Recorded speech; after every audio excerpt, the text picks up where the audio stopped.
Beginning. The mission that should have been routine.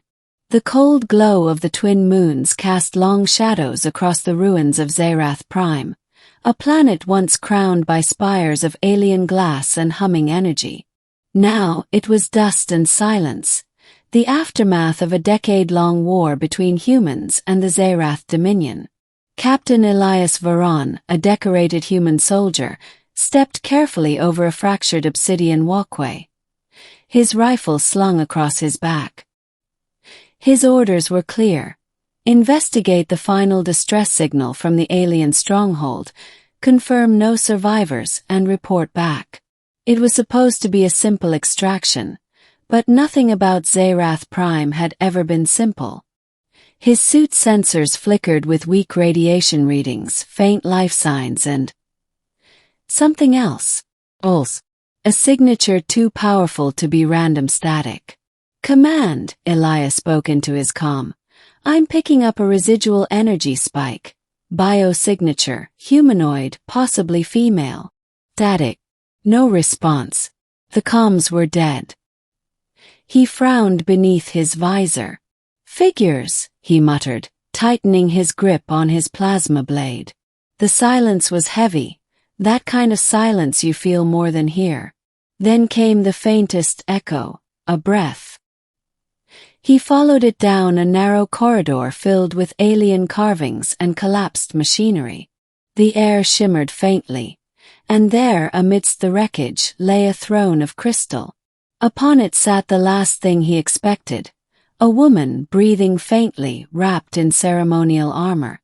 Her pale blue skin was illuminated by soft bioluminescent veins running beneath her flesh. Her crown, cracked but still radiant, pulsed with residual energy. It was her, Queen Seraphine of the Xerath Dominion. The woman every soldier had heard of but no human had ever seen alive. Elias knelt, scanning her vitals. The readings were faint but stable. Her breathing was shallow, her lips trembling as if fighting to form words. He hesitated. Every instinct screamed to leave her. She was the architect of the war, the destroyer of colonies. But something about her, the vulnerability, the isolation, made his hand linger. He activated a medical injector, stabilizing her vitals. "Guess you're not done yet, Your Majesty," he muttered. Her eyes fluttered open. Iridescent silver orbs met his human gaze. For a heartbeat, neither moved. Then she whispered, voice barely audible but filled with command.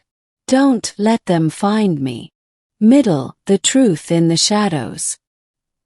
He set up a temporary shelter in the ruins, using energy cells from his suit to power life support. Over the next several hours, she drifted between consciousness and delirium. Her wounds were strange. They didn't bleed but glowed, the energy within her body unstable. When she finally spoke clearly, it was with the calm dignity of someone used to ruling galaxies. "You're a human soldier," she said, her tone cold yet curious. "And you're the queen who burned 3 of our worlds," he replied flatly. "Then why save me?" He didn't answer immediately. "Because I don't like watching anyone die, not even my enemies." A silence hung between them, broken only by the wind whistling through the ruins. She looked away, her expression unreadable.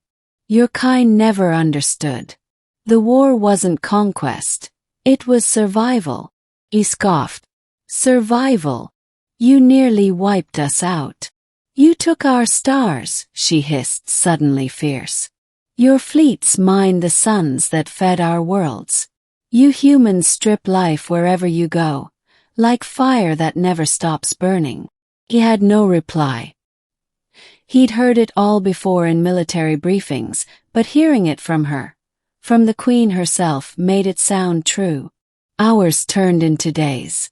His comms were still dead. He scavenged the ruins for rations, patching her armor and shielding her from the freezing Xerath nights. Against every regulation, against every reason, He stayed. On the fifth night, under the glow of shattered constellations, she spoke again, softer this time. "Elias," she said, testing his name. He looked up from the fire. "You remember that?" "Your thoughts were loud," she murmured. "Your species hides emotions behind words. Ours feel them directly." He blinked. "You're reading my mind." "Not reading," she corrected. "Sensing. You wonder why I'm still alive. Why I haven't killed you." He smirked. "Well, the thought crossed my mind." Her expression turned solemn. "I need you alive, human. Because only you can do what I no longer can." He frowned. "What are you talking about?" She hesitated, then touched a faintly glowing wound on her abdomen. The light pulsed outward, forming a holographic projection of a planet. Xerath's heart, the core. "It's dying. Our world isn't just a planet, it's alive. Its pulse keeps our people connected. When it fails, my species will vanish. The war destroyed it, and I don't have the strength to restore it." He studied the projection. It was like watching the soul of a world slowly fading. "And what do you need me for?" She turned her gaze on him. "Your biology, your energy frequency can stabilize the core. You can repair what I cannot." "That's impossible," he said, shaking his head. "Everything about this war was impossible," she replied. "Until it wasn't." He stared into her silver eyes, and for the first time he saw not a queen, not an alien, but someone desperate, carrying the last hope of her kind. Climax. Into the heart of Xerath. 2 days later, they reached the entrance to the core chamber, deep beneath the planet's surface. The cavern shimmered with dying bioluminescence, veins of energy flickering like fading stars. Elias' human tech barely functioned here. The environment interfered with all readings. Seraphine stood at the center of a crystalline bridge, her cloak flowing behind her, her crown now glowing faintly. "This is where it began," she whispered. "And where it must end." He followed her gaze to the pulsing sphere at the center, the heart of Xerath, a living energy source that connected every Xerathian mind. Its pulse was weak, flickering like a candle about to go out. Seraphine knelt, pressing her hand to the crystal floor. "It needs balance, emotion and logic, chaos and order. My kind represent one half. You, Elias, represent the other." He hesitated. "You're asking me to merge my mind with an alien consciousness. That's madness," she finished, smiling faintly. "Yes, but it's the only way." He looked at her, the woman who once commanded fleets against his world, now kneeling before him in quiet desperation. "Why me?" he asked finally. Her eyes shimmered, tears forming like liquid light. "Because the core chose you. It sees what I see, the humanity your own kind has forgotten." The air trembled. Energy surged through the cavern. Elias stepped forward, placing his hand atop hers on the crystal. Pain lanced through him, searing, electric, alive. His vision fractured, flashes of alien memories flooding in.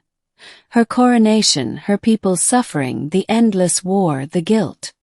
He gasped, falling to his knees. "I can't."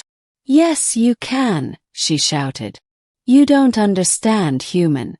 You're the only one who can save me." Their minds collided, human and alien consciousness entwining in blinding light. The core roared to life, the chamber shaking violently. Energy raced up his arm, through his veins, rewriting something deep within him. He felt her fear, her hope, her loneliness, as if they were his own. Then suddenly silence, ending what was lost and found.